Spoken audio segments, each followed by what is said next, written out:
Meus irmãos, eu convido os irmãos então a abrirem a palavra do Senhor no livro de Jó. Isto foi assim um pouco difícil localizar-me a respeito daquilo que Deus estava a trazer ao meu coração para nós podermos meditar nesta manhã.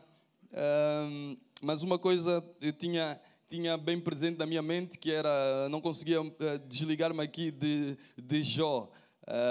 E portanto nós vamos meditar aqui na palavra do Senhor, neste livro de Jó,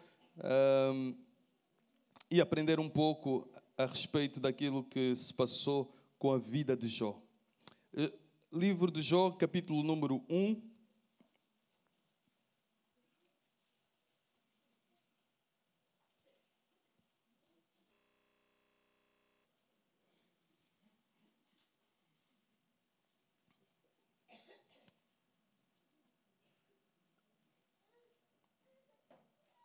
E diz a palavra do Senhor, capítulo 1, versículo, vamos ler do 1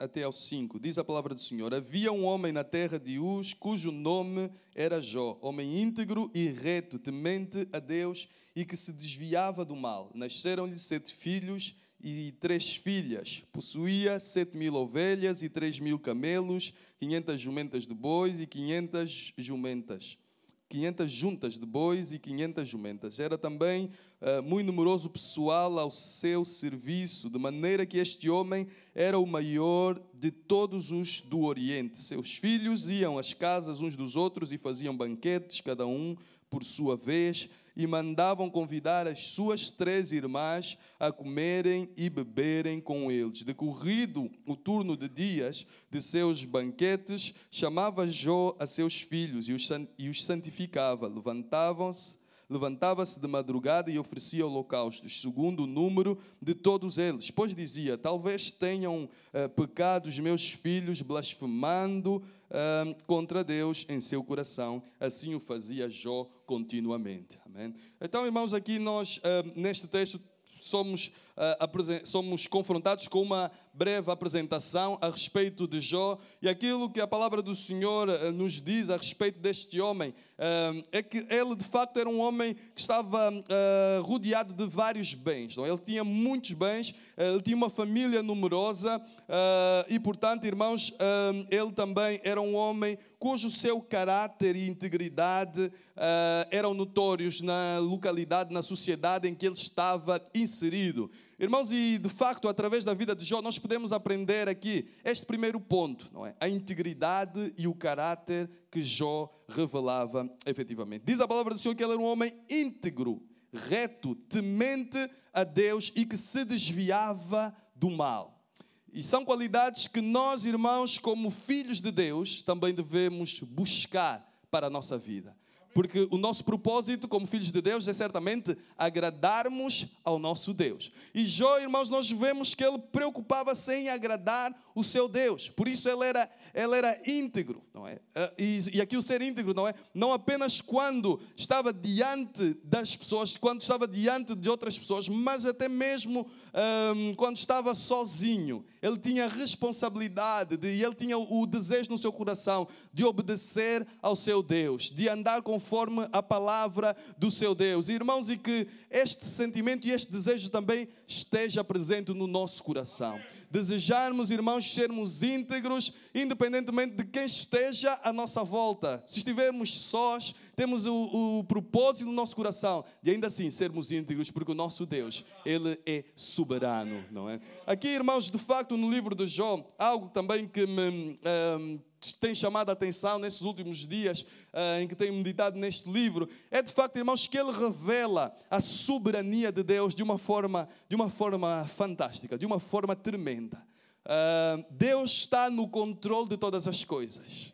Deus está no trono. As coisas não sucedem na vida de Jó por acaso, mas sucedem conforme o desígnio e o propósito que Deus tinha. E é verdade, irmãos, que muitas vezes os caminhos de Deus, eles são insondáveis, são incompreensíveis à nossa mente limitada, mas Ele é um Deus ilimitado, não é? Se Ele é um Deus ilimitado, irmãos, nós não teremos naturalmente a capacidade de compreender tudo aquilo que Deus faz. Mas temos a responsabilidade de crer e confiar neste Deus. E isto, irmãos, Jó também revelou que ele confiava no seu Deus. Que ele confiava neste Deus que é efetivamente soberano. E por isso, ele procurava ser íntegro, ele procurava ser reto, ele procurava guardar no seu coração o temor de Deus. E desviava-se do mal. Vinha o mal, vinha uma situação que era errada, Jó desviava-se daquilo que, portanto, não era o propósito de Deus.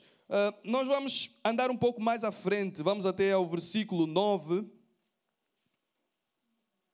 E os irmãos conhecem este texto e sabemos que Satanás foi diante da presença de Deus e Deus questionou Satanás: olha, viste, o que é que andas a fazer? E Satanás: estou a rodear a terra, não é? E a observá-la. E de facto, irmãos, a palavra do Senhor nos diz que o nosso inimigo, ele anda ao nosso derredor, não é? À procura de alguém que possa tragar. E entretanto, Deus pergunta a Satanás: e tu viste o meu servo Jó? Observaste? Homem íntegro, homem reto, homem temente a mim, que se desvia do mal.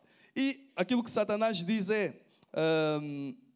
versículo 9. Então respondeu Satanás ao Senhor: porventura, Jó de balde teme a Deus? Acaso não cercaste com sebo a ele, a sua casa e a tudo quanto tem? A obra de suas mãos abençoaste e os seus bens se multiplicaram na terra. Estende, porém, a mão e toca-lhe em tudo quanto tem, e verás se não blasfema contra ti na tua face. Disse o Senhor a Satanás: eis que tudo quanto ele tem está em teu poder, somente contra ele não estendas a mão. E Satanás saiu da presença do Senhor. Então, irmãos, a tese de Satanás era que Jó servia a Deus por causa dos bens que Deus tinha dado a Jó, pelos bens materiais. E esta tese ainda nos nossos dias, e hoje mais do que nunca, até mesmo, irmãos, ela está em voga na nossa sociedade. Aqueles que pregam este falso evangelho da prosperidade, o que eles tentam suscitar nas pessoas é o serviço a Deus, baseado naquilo que Deus pode dar ao ser humano. Irmãos, e o nosso serviço a Deus não deve estar limitado naquilo que Deus nos dá ou deixa de dar. Deus quer chamar-nos a um relacionamento profundo com Ele. A um relacionamento, irmãos, que nos leve a conhecermos efetivamente quem Deus é. Ainda que nós, irmãos, e é legítimo, porque a palavra do Senhor nos diz: vinde a mim todos que estáis cansados e oprimidos e eu vos aliviarei. Ainda, irmãos, que nós nos cheguemos a Deus por uma necessidade que tenhamos e que queiramos que essa necessidade seja suprida, e Deus é poderoso para suprir todas as nossas necessidades, como nós temos experimentado. Ainda que nós, irmãos, nos cheguemos a Ele por causa de uma necessidade, entretanto, quando nós chegamos diante dEle, quando começamos a experimentar este Deus, nós compreendemos que Ele é muito mais do que aquilo que Ele pode fazer na nossa vida. Ele é muito mais do que as necessidades que Ele pode suprir em nós. Ele é um Deus maravilhoso. Ele é um Deus tremendo. Ele é um Deus, irmãos, que diante da sua presença, aquilo que sucede conosco é que nós nos apaixonamos, não é? Diante de Deus. Nós passamos a desejá-lo. Não apenas por aquilo que Ele nos dá, mas por aquilo que Ele é. E irmãos, este deve ser o percurso da nossa fé. Este deve ser o percurso do nosso relacionamento com Deus. Não podemos, irmãos, permanecer num relacionamento com Deus simplesmente baseado naquilo que Deus nos dá. E muitos, infelizmente, relacionam-se apenas com Deus, contando com aquilo que Deus lhes pode dar, com o proveito que eles podem tirar de Deus. Por isso, muitos, quando recebem aquilo que queriam e aquilo que desejavam da parte de Deus, afastam-se, não é? Dos caminhos de Deus. Por isso, muitos, quando algo negativo sucede às suas vidas, assim como sucedeu na vida de Jó, muitos apartam-se dos caminhos de Deus. Não é? Mas, irmãos, que nós possamos relacionar-nos com Ele, com este Deus maravilhoso, por quem Ele é. E Deus é maravilhoso. Que nós possamos nos aproximar dEle e conhecer-lhe a Ele, não é? Porque Ele é maravilhoso, Ele é tremendo. Que nós possamos, irmãos, e é verdade, quando nós chegamos diante da presença de Deus, nós adoramos-lo por aquilo que Ele é. Porque Ele é um Deus... não temos palavras para sequer expressar quem Deus é. Porque Ele é grandioso, Ele é maravilhoso, Ele é tremendo. Então, irmãos, que nós possamos ter este caminhar de fé, não ficar pela superficialidade das coisas que Deus nos dá, mas efetivamente crescer e conhecer verdadeiramente a Deus. Porque enquanto nós ficamos na superficialidade das coisas que Deus nos dá, amando apenas por aquilo que Ele nos dá, nós deixamos de conhecer realmente quem Deus é.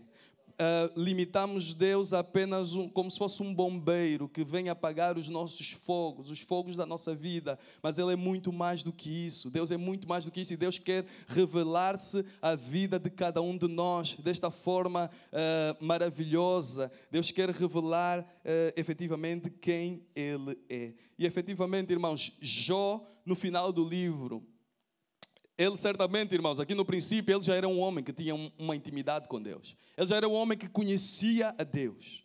Mas no final do livro de Jó, o testemunho que Jó dá é: eu conhecia-te só de ouvir falar. Agora os meus olhos te veem. Ou seja, ele cresceu no conhecimento que tinha a respeito de Deus. E Deus quer que nós possamos crescer, não é? Conhecer este Deus maravilhoso. Quando a palavra do Senhor nos diz que o meu povo perece por falta de conhecimento, não é? Por falta de conhecimento da palavra, e a palavra o que é que revela? A palavra revela quem Deus é. E nós precisamos de conhecer efetivamente quem Deus é. Satanás julgava que Jó servia a Deus apenas por causa daquilo que Deus dava a Jó. E a resposta a este facto nós temos aqui no versículo 20, 21 e 22. Vamos avançar um pouco mais.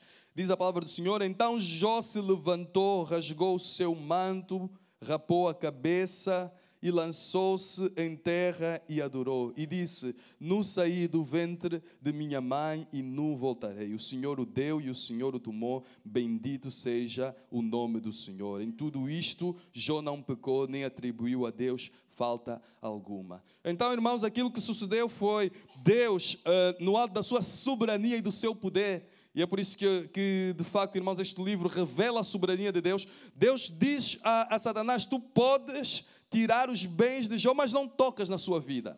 A soberania de Deus. Não é? Deus está no trono, meus irmãos. A nossa vida está nas mãos de Deus, não é? Nós e façamos como Jó, olhemos para aquilo que nos sucede na perspectiva sempre de Deus, porque a nossa vida está nas mãos de Deus e o nosso compromisso é com Deus, não é? É com Deus. Por isso, também nós vemos que Satanás, de facto, tirou todos os bens de Jó. Jó perdeu tudo quanto tinha, perdeu também os seus filhos, tudo isto no mesmo dia. Um servo vinha, contava uma tragédia, este ainda não terminou de contar a tragédia, chegava-se outro, contava outra tragédia e por aí em diante, não é? E tudo isto sobreveio a Jó no mesmo dia, no mesmo instante. E a atitude, irmãos, a atitude de Jó ele levanta-se, rasga o seu manto, raspa a cabeça, lançou-se em terra. A atitude de Jó é adorar a Deus, não é? Reconhecer de facto que Deus é digno de todo louvor, que Deus é digno de toda a honra, independentemente daquilo que sucede na sua vida. E disse: nu saí do ventre da minha mãe e nu voltarei. O Senhor o deu e o Senhor o tomou. Bendito seja o nome do Senhor. Amém? Jó compreendeu que quando ele veio ao mundo, ele não trouxe absolutamente nada. Tudo que ele adquiriu, não foi pelo seu mérito, mas foi dádiva de Deus. Inclusive os filhos. Esta era a perspectiva de Jó. Ele não trouxe nada ao mundo. Deus abençoou Jó com uma família, Deus abençoou com bens materiais, mas tudo isto era dádiva de Deus. Irmãos, muitas vezes nós olhamos para aquilo que temos como se fosse efetivamente nosso, como se fosse uma conquista nossa. Muitas vezes, irmãos, e hoje em dia também nós olhamos por aí, não é? Aqueles que pregam, esses evangelhos assim um pouco mais, que não são evangelhos, pronto. Digamos que se numa situação dessas, o que eles diriam é: nós temos que orar para que Deus restitua aquilo que é nosso. Tens que reivindicar, para Deus restituir aquilo que é teu. Reivindica. Tem que haver restituição, não é? Restituição pressupõe algo que seja nosso, que nos pertença. Mas a atitude de Jó é: saí do ventre da minha mãe, eu não trouxe nada. Tudo aquilo que eu tenho, tudo aquilo que eu tinha, foi Deus que me deu. E agora Deus também tirou tudo isto. Bendito seja o nome do Senhor. E é difícil, irmãos, nós bendizermos a Deus numa circunstância dessas em que nós vemos que Deus tira. Irmãos, é verdade que isto também não é propriamente uma mensagem assim muito apelativa, ainda por cima para o dia 24, não é? De dezembro, que Deus tira. Mas, irmãos, a verdade é esta: é que Deus dá, mas Deus também tira. Não é? Deus também tira. Mas mesmo quando Deus tira, é para que nós percebamos que o nosso maior tesouro é Ele, não são as coisas que temos à nossa volta. O nosso maior tesouro tem que ser Ele. Ele tem que ser a nossa porção, não é? Ele tem que ser o desejo da nossa alma. E efetivamente, quando Ele é o desejo da nossa alma, e era o que se passava com Jó, Deus pode nos dar as coisas que aquilo não nos faz diferença nenhuma, não rouba do nosso coração a centralidade de Deus, não é? Essas coisas não vão competir com Deus no nosso coração. Então Jó compreendeu que Deus dá e que Deus também tira. Será, irmãos, que estamos prontos para Deus provar a nossa fé, assim como provou a fé de Jó? Qual é que será e qual é que seria a nossa atitude numa situação como a de Jó? Será que a nossa atitude também seria compreendermos que Deus dá e Deus tira? Nós não trouxemos nada a este mundo. Ele é o dono do ouro, Ele é o dono da prata, e que Deus é soberano. Jó aqui compreendeu a soberania de Deus, que Deus, Ele reina, que Deus tem os seus propósitos, tem os seus caminhos, e nós não precisamos de compreendê-los. Jó, é verdade, um pouco mais à frente neste livro, ele entra aqui nos porquês. Porquê isso? Porquê? E muitas vezes, irmãos, isto também sucede nas nossas vidas. Nós começamos a questionar a Deus. Porquê que isto me sobreveio? Porquê que as coisas têm que ser assim? Mas, efetivamente, Deus é soberano, e que nós possamos descansar na soberania de Deus. E aqui, irmãos, está a importância de conhecermos a Deus. Está a importância de conhecermos a Deus. Sabemos que Ele é soberano e que o seu propósito é perfeito. Sabermos que todas as coisas contribuem, como diz a palavra do Senhor, para o bem daqueles que amam a Deus. Muitas vezes não sabemos como. Estamos a meio da situação, estamos a meio do problema, não sabemos como é que aquilo vai contribuir para o nosso bem, mas aquilo que sabemos é que lá no final, aquilo será para proveito nosso. Então, irmãos, a questão é nós muitas vezes não olharmos para a situação em si, para o meio, para os pontos de interrogação em que estamos metidos, mas é olharmos para o final, sabermos que lá no final, o nome do Senhor vai ser glorificado através da nossa vida, se nós formos fiéis. E o nome do Senhor foi glorificado através da vida de Jó, pela sua fidelidade. Amém? Nós vamos andar ainda um pouquinho mais à frente. Vamos até ao capítulo 2, versículo 9 e 10.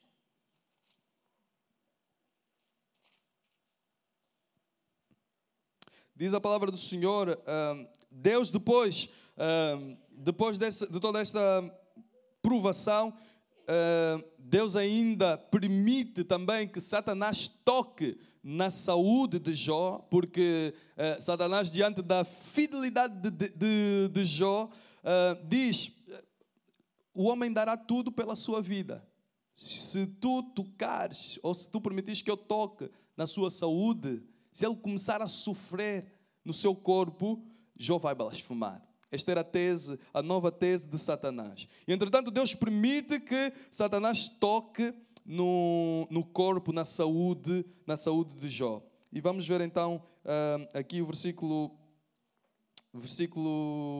9 e 10, diz a palavra do Senhor: então sua mulher lhe disse: ainda conservas a tua integridade? Amaldiçoa Deus e morre. Mas ele lhe respondeu: falas como qualquer doida, temos recebido o bem de Deus e não receberíamos também o mal? Em tudo isto não pecou Jó com os seus lábios. Não é? A mulher de Jó, diante daquele cenário, diante de tudo aquilo que se estava a passar, irmãos, e de facto Jó estava numa situação muito difícil, muito complicada, porque não só tinha perdido todos os seus bens, mas o seu próprio corpo estava todo ele coberto de feridas, que chegaram mesmo a estar com pus por dentro. E Jó, irmãos, tinha que estar a raspar as feridas, sentando, raspando as feridas. Os irmãos estão a imaginar o que é o corpo todo coberto por feridas. A pessoa deita-se de um lado, dói, deita-se, vira por outro lado, também dói. A pessoa não consegue estar de forma alguma.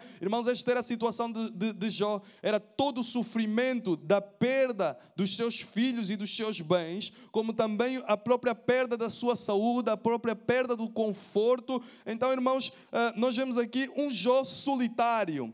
Até a sua própria mulher, que Deus permitiu que permanecesse, que não morresse, não é? Mas ela permaneceu, mas não estava do lado dele. Ainda dizia: ainda conservas a tua integridade, mesmo assim tu continuas a ser fiel a este Deus? Continuas tu a ser fiel? Amaldiçoa a Deus e morre. A resposta de Jó é: falas como qualquer doida, temos recebido o bem de Deus e não receberíamos também o mal? Em tudo isto Jó não pecou com os seus lábios. Então, irmãos, Jó sabia que Deus estava no controle, não é, de todas as coisas, e Jó também permanecia ainda assim íntegro diante de Deus. Na cabeça da mulher de Jó se passava o seguinte: vale a pena ser fiel a Deus, vale a pena ser íntegro enquanto Deus nos abençoa. Quando Deus não nos abençoa, não vale a pena ser íntegro. Mas, irmãos, a verdade é que vale a pena ser íntegro e vale a pena ser fiel a Deus em toda e qualquer circunstância. Não é? Que nós possamos, irmãos, permanecer íntegros no caminho do Senhor nosso Deus, independentemente daquilo que nos sucede, porque Deus é digno de toda a honra, Deus é digno de toda a glória. Avancemos um pouco mais à frente, irmãos, capítulo 19.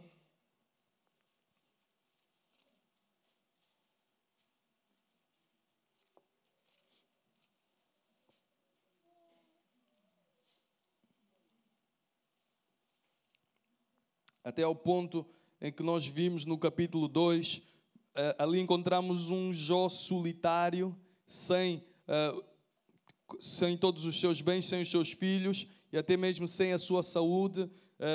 Jó estava solitário, mas ele tinha consigo o seu Deus, não é?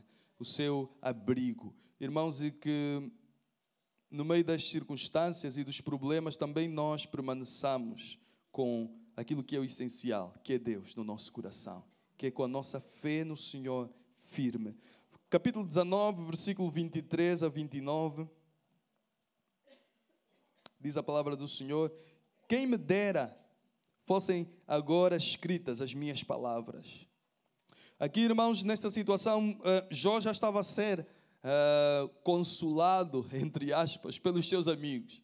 Houve 3 amigos de Jó que decidiram ir ter com ele para consolá-lo. Souberam dos problemas e das dificuldades que se estavam a bater na vida de Jó e resolveram ir lá consolar a Jó. Mas, irmãos, a verdade é que quando eles chegam diante de Jó e percebem o estado lastimável em que Jó se encontrava, eles ficam de tal forma impactados, não é, que ficam 7 dias sem abrir a boca. Mas depois, quando abrem a boca, de facto, eles ficaram de tal forma impressionados que começaram a pensar: Jó, tu estás a passar por todos esses problemas porque tu tens pecado contra Deus. Não é? há ali qualquer coisa que tu tens escondido, há um pecado que tu tens escondido, porque não é possível. Tu estás numa situação dessas, tão lastimável, sem que tenhas pecado contra Deus. Irmãos, e Jó, nós vimos aquilo que a palavra do Senhor nos fala a respeito de Jó, e o próprio Deus fala a respeito de Jó, é que ele era um homem íntegro, um homem reto. É verdade, irmãos, que Jó não era perfeito, como ninguém é perfeito. E aqui nós vemos aqui algumas situações em que Jó, ele estica um pouco a corda, não é? Mas, entretanto, ele não estava a passar pelo que estava a passar por causa de algum ato, por causa de alguma falha dele, mas porque Deus haveria de glorificar o seu nome através da vida de Jó. Então, no meio das acusações que lhe estavam a ser feitas, Jó responde da seguinte maneira: quem me dera fossem agora escritas as minhas palavras, quem me dera fossem gravadas em livro, que com pena de ferro e com chumbo para sempre fossem esculpidas na rocha, porque eu sei que o meu Redentor vive e por fim se levantará sobre a terra. Amém? Esta era a certeza de Jó. Irmãos, muitas vezes quando nós estamos no meio de uma situação, de um problema, de uma dificuldade, a verdade é que somos por vezes impelidos pelas emoções a fazer ou a dizer coisas que não deveríamos fazer e não deveríamos dizer. E até mesmo por vezes a respeito de Deus. Esta é uma grande tentação, não é? É por causa das emoções nós dizermos ou fazermos coisas que não são da vontade de Deus. Irmãos, aqui, se formos a ver em todo este contexto do livro de Jó, as emoções de Jó, certamente que se ele fosse para ser dirigido pelas suas emoções, ele faria coisas que eram erradas, muitas coisas que eram erradas, não é? Mas ele não se deixava guiar por essas emoções. E é importante, irmãos, nós também, em situações dessas, não nos deixarmos guiar por emoções, mas por convicções. As convicções que temos na palavra do Senhor, não é? Por vezes, irmãos,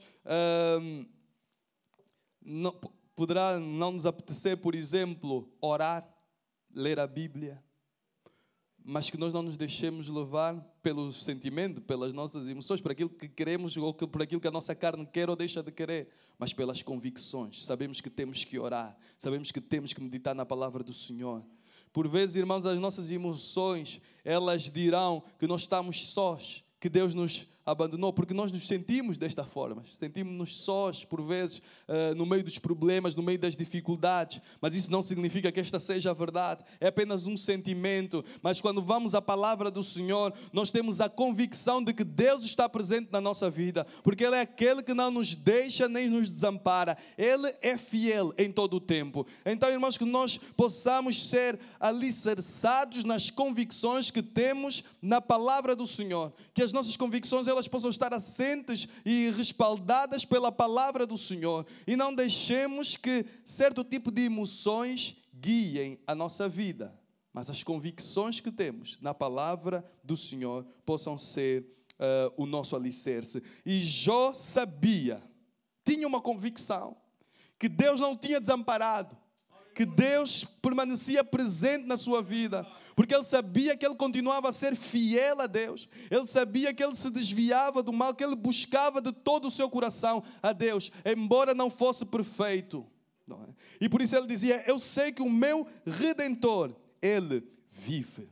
Irmãos, e o nosso Redentor vive. Nós buscamos a um Deus que está vivo. Nós não buscamos a um Deus que permaneceu, a um Jesus, não é? Não queremos num Jesus que permaneceu na cruz, nem tampouco no túmulo, mas Ele ressuscitou de entre os mortos e Ele ainda hoje vive. E Ele está conosco e Ele peleja por cada um de nós. Por vezes, irmãos, no meio das nossas dificuldades, dos nossos problemas, parece-nos que Deus está de olhos fechados ou que Deus não nos está a ver. Mas, irmãos, que nós creiamos, assim como Jó creu em Deus. Os irmãos reparem que até aqui, e até um pouco mais à frente, Jó ainda não tinha recebido qualquer resposta da parte de Deus. Deus não tinha dito absolutamente nada a Jó. Jó perguntava por que eu estou a passar por este problema, por que eu estou a passar por esta situação, mas da parte de Deus, até então, não havia qualquer resposta, apenas o silêncio.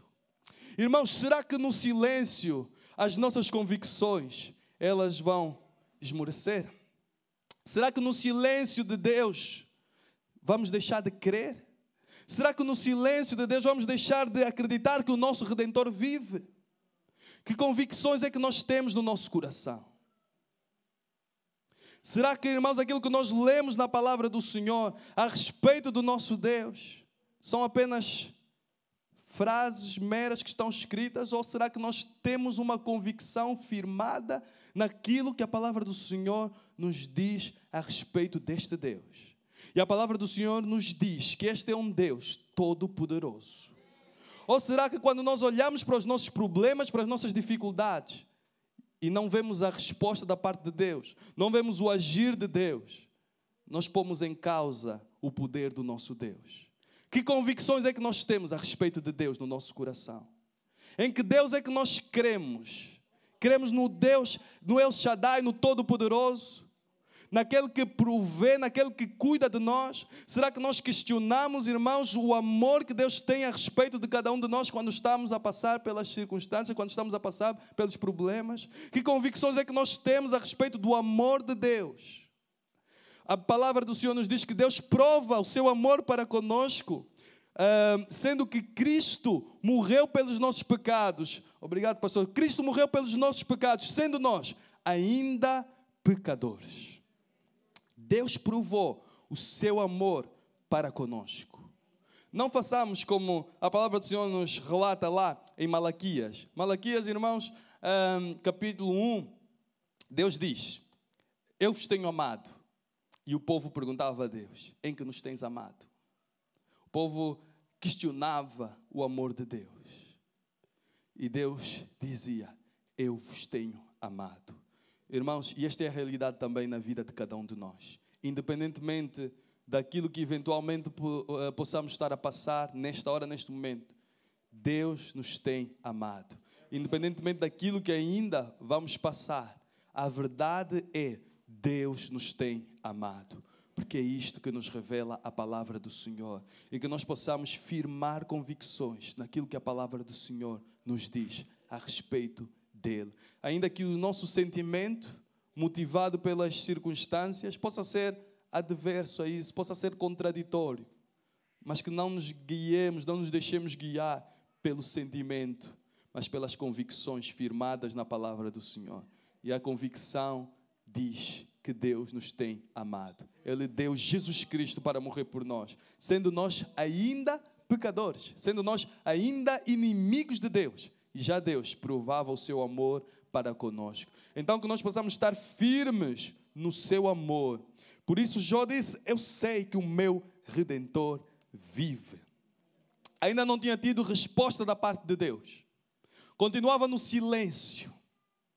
Continuava naquilo que muitas vezes nós chamamos no deserto espiritual.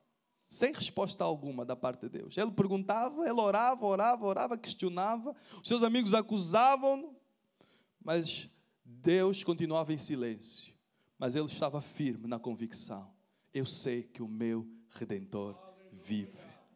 E por fim se levantará sobre a terra. Ele me tirará desta situação em que eu me encontro. Ele não me deixará nesta situação.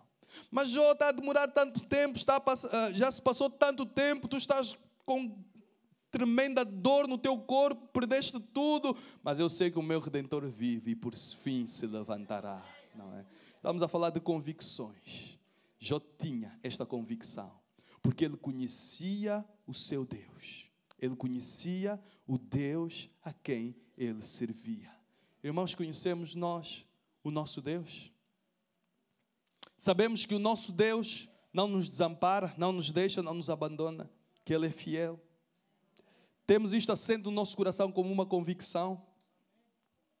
Diz ainda aqui o versículo 26, depois revestido este meu corpo da minha pele, em minha carne verei a Deus. Tinha esta convicção: eu verei a Deus. Verei a Deus, vê-lo-ei por mim mesmo, os meus olhos o verão, e não outros. De saudade me desfalece o coração dentro de mim. Se disserdes como o perseguiremos e a causa deste mal se acha nele, temei, pois, a espada, porque tais acusações merecem o seu furor, para saberdes que há um juízo. Amém. Vamos avançar então também rapidamente, ainda até ao capítulo 38.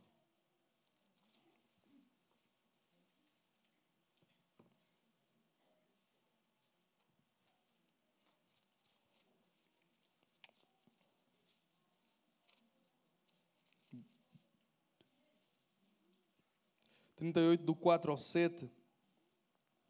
Aqui, irmãos, finalmente Deus responde a Jó. E sendo uma resposta da parte de Deus, aquilo que seria de esperar era: Jó, tu passaste pelo que passaste, ou estás a passar pelo que estás a passar, por isto e por isto. Mas não é isto que acontece. Jó, quando responde a Deus, porque Deus, quando responde a Jó, Jó anteriormente tinha feito muitas perguntas a Deus. Estava questionando a própria justiça de Deus. Jó começou a colocar em causa a justiça de Deus. Isto era, de alguma forma, eu considero preocupante. E é algo em que também nós muitas vezes somos tentados a questionar a justiça de Deus. Ora, irmãos, Deus é justo. Absolutamente justo. Nele não há nenhuma sombra de injustiça. Deus é perfeito. Irmãos, e nós é que somos injustos. E isto é fácil de provar, porque numa demanda que tenhamos com outra pessoa, nós temos sempre razão, não é? Ou os irmãos não, sou eu. Nós normalmente temos sempre razão. Puxamos sempre a brasa para a nossa sardinha. Isto revela injustiça em nós. Deus não. Deus é absolutamente justo. Deus é perfeitamente justo. E aqui, Jó começou a questionar a justiça de Deus. Deus está a ser injusto comigo, porque eu sou fiel, eu desvio-me do mal, eu sou temente a Deus. E Deus permitiu que tudo isto sucedesse na minha vida. Deus está a ser injusto. Irmãos, e hoje em dia muitos colocam em causa a justiça de Deus. Querem questionar a justiça de Deus. Deus é injusto porque crianças sofrem, porque acontece isto, porque acontece aquilo. Deus é injusto. Irmãos, Deus é perfeitamente justo. Ainda que eu não entenda algumas coisas, eu não posso colocar em causa. Eu que sou injusto, não posso colocar em causa a justiça de Deus, porque Ele é o padrão de justiça, é Deus. E Deus responde a Jó da seguinte forma: onde estavas tu quando eu lançava os fundamentos da terra? Deus está a perguntar a Jó: onde é que tu estavas quando eu comecei a criar a terra? Quando eu criei o universo? Quando eu fiz todas essas coisas? Foste tu que me estiveste a aconselhar? Eu pedi conselho da tua parte, por acaso? Não é? É como se Deus dissesse isso, parafraseando. Diz-me se tens entendimento, quem lhe pôs as medidas, se é que o sabes, ou quem estendeu sobre ela o cordel, sobre que estão fundadas as suas bases, ou quem lhe assentou pedra angular, quando a estrela da alva juntas alegremente cantavam e rejubilavam todos os filhos de Deus. Então, irmãos, Deus começa, e por aí adiante, Deus começa a questionar a Jó: onde é que tu estavas? Para que Jó percebesse a sua insignificância. Irmãos, muitas vezes também no meio das provações e no meio dos problemas, nós queremos questionar a Deus. Mas quem somos nós para questionar Deus? Quem somos nós para questionar Deus? Deus é soberano e Deus é tremendo. Vamos então no último texto para terminarmos e para concluirmos também aqui este panorama breve daqui da vida de Jó. 42, versículo do 1 ao 6. Diante das perguntas que Deus faz a Jó, Jó chega à conclusão que Deus queria que ele chegasse. E a primeira é: bem sei que tudo podes. Deus pode todas as coisas. E nenhum dos teus planos pode ser frustrado. Deus tem propósitos, tem planos, que para nós muitas vezes são obscuros, são inescrutáveis, mas são perfeitos porque são de Deus. Não é? Deus é soberano. A soberania de Deus, ela é inquestionável. quer nós queiramos, quer não queiramos, quer nós gostemos, quer nós não gostemos. Mas Deus é soberano. Ele está num alto e sublime trono. E nós devemos o reverenciar. Dar-lhe toda a honra, toda a glória, porque Ele é digno de honra, Ele é digno de glória. Ele consegue, no meio de uma provação, de um problema, Satanás julgava que através do problema, através das provações, através do sofrimento de Jó, Jó seria afastado de Deus. Mas a verdade é que Deus, no alto da sua soberania, permite que tudo isso aconteça, mas que Jó se chegue ainda mais diante da presença de Deus. Irmãos, e que seja isso também a suceder na vida de cada um de nós. E este é o propósito de Deus, trazer-nos para mais perto dEle, compreendermos melhor quem Ele é. Isto só Deus é que faz. Versículo 3, quem é aquele, como disseste, que sem conhecimento encobre o conselho? Na verdade, falei do que não entendia, coisas maravilhosas demais para mim, coisas que eu não conhecia. Escuta-me, pois, havias dito... e eu falarei e eu te perguntarei e tu me ensinarás. Eu te conhecia só de ouvir, mas agora os meus olhos te veem. Por isso me abomino e me arrependo no pó e na cinza.